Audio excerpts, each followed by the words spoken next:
Hi and welcome to Whiskey Shared. You're watching my review of Talisker, the Wild Explorador.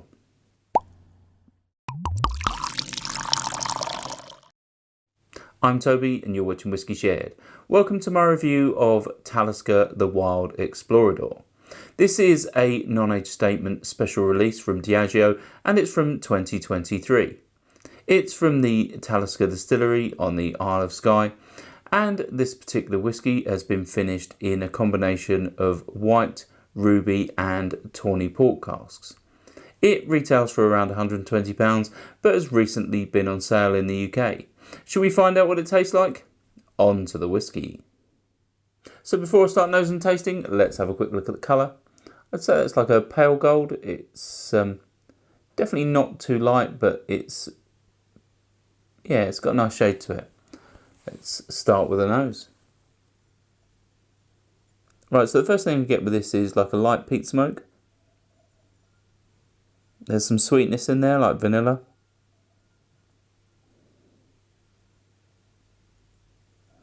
Definitely reminded me of the coast. It's got like a sea salt note.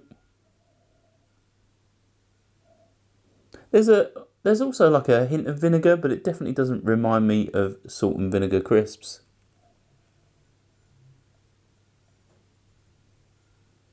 And there's also like a hint of white chocolate. Let's move on to the palate.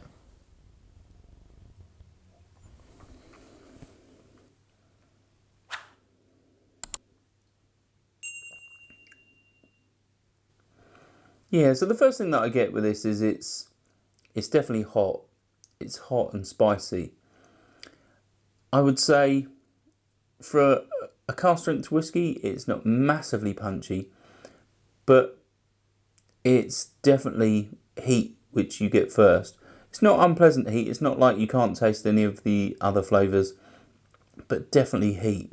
And then that's followed by a combination of smoke and vanilla sweetness. But yeah, I think this is the sort of thing that on your first sip you're going to struggle to pick out too many flavours because of that heat. Let's have another sip.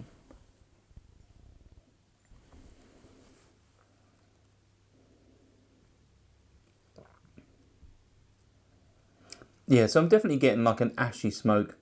It's quite sweet. That vanilla is quite strong. Comes across like icing sugar.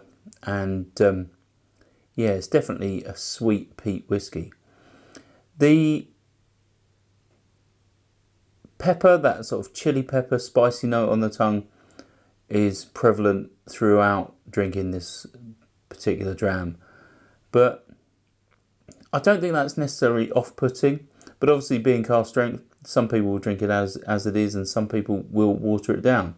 I found that this does take a decent amount of water.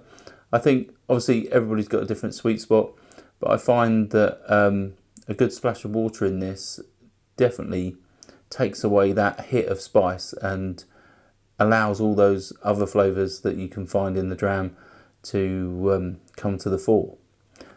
Let's have one final sip.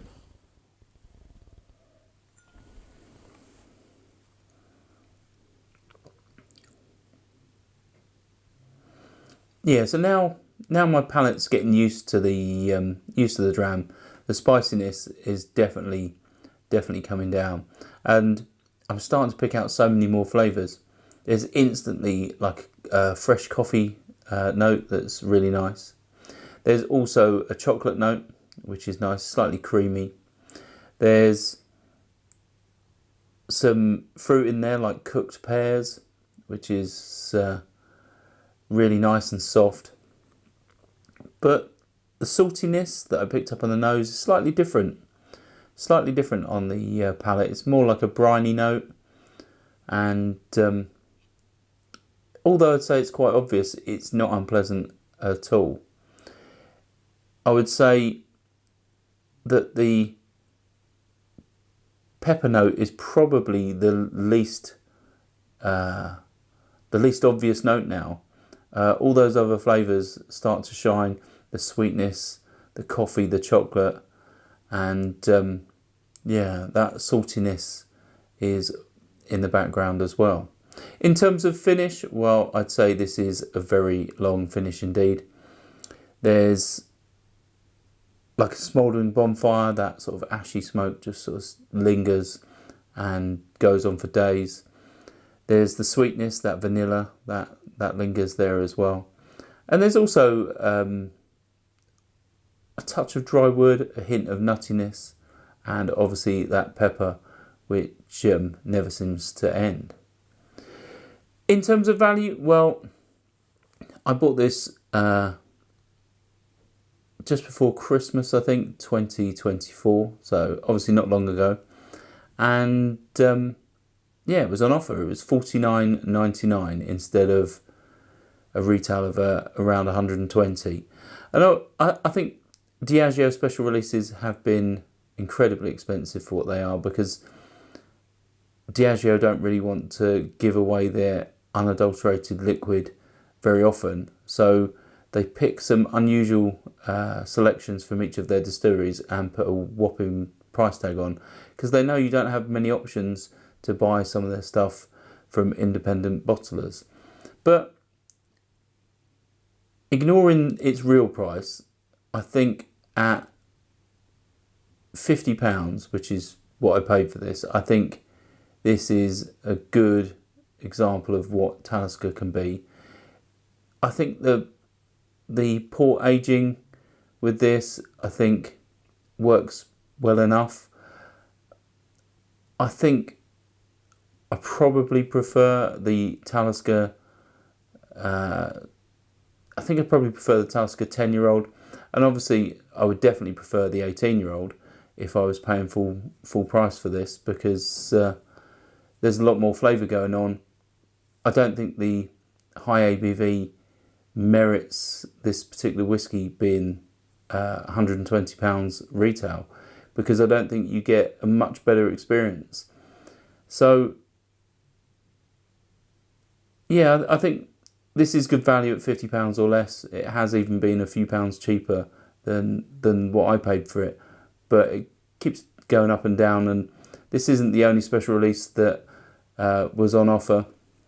I think Diageo have struggled to sell certain varieties of their special releases from 2023 and have tried to offload them. But it's not a problem. I think it means more people get to try them and decide whether or not they want to buy these sorts of things in future when they are full price. But I think I'd be disappointed slightly if I'd paid full price for this. But I think at £50, although I probably wouldn't buy another one, I think it's a good whisky that most people would want to try at least once.